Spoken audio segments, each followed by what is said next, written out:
Hey, ladies and gentlemen, I'm back with a book review, and I'm reviewing Dark Delights, Book 2 in the Hellions of Hade Harbor series.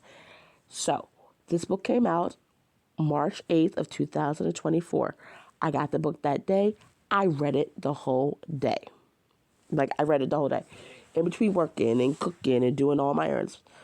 Guys, this book had me so engrossed that one time I was at a stoplight. I put my car in park and was reading. And no one beat because I was kept looking up to make sure I wasn't holding up traffic.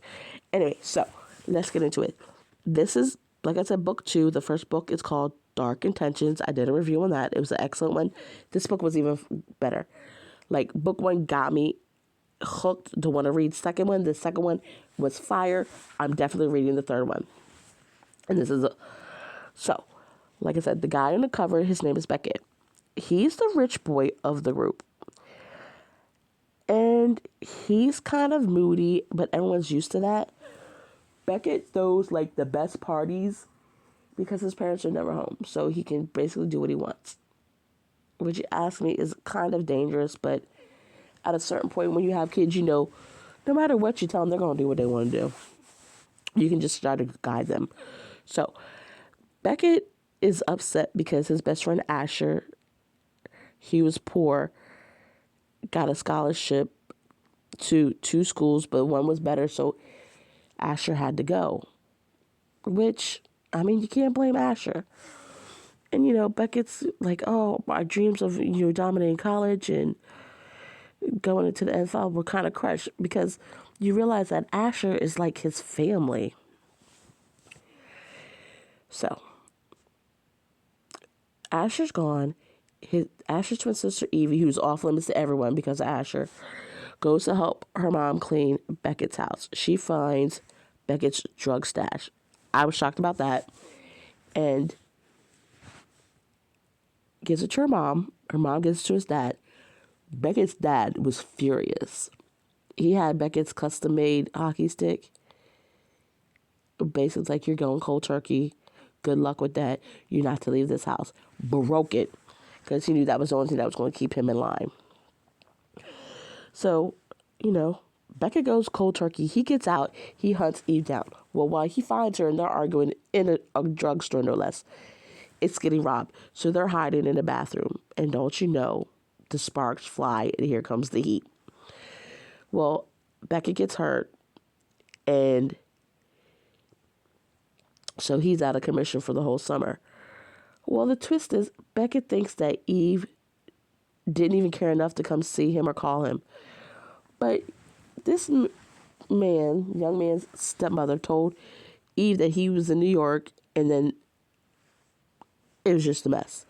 So somehow, when they get to college, Eve has to end up bunking with Beckett. You know where that's going. Let me tell you one thing. One of the first things this fool does is tie her to the bed and leaves her. I was like, oh, Lord. They are just so cute. They are like the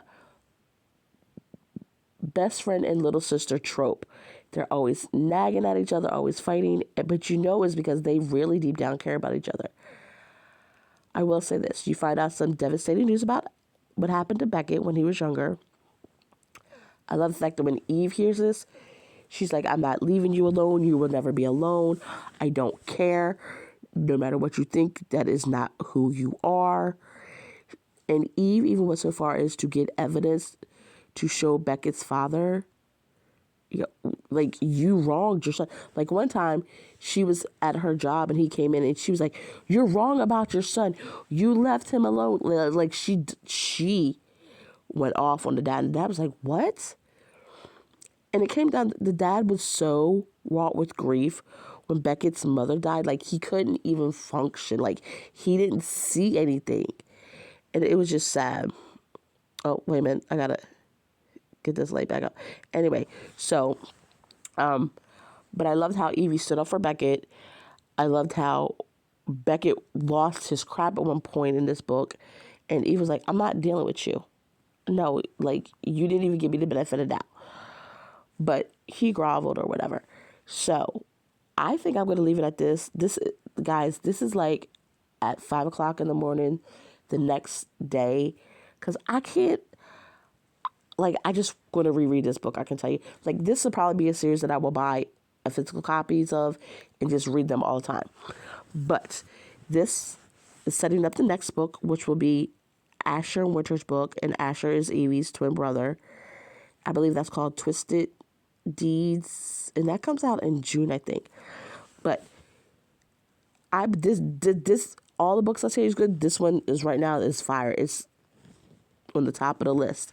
So again, if you haven't read book 1, it's called Bad Intentions. Read that first because it sets us up with this one, and then Dark Delight sets up the next one coming out. And like I said, this book has trigger warnings in it.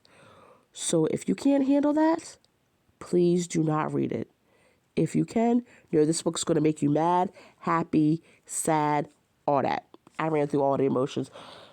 I'm telling you, I can't say enough good things about this book. But I'm going to start babbling. It's time for me to go to bed. I've been up all night reading, of course, trying to get this done.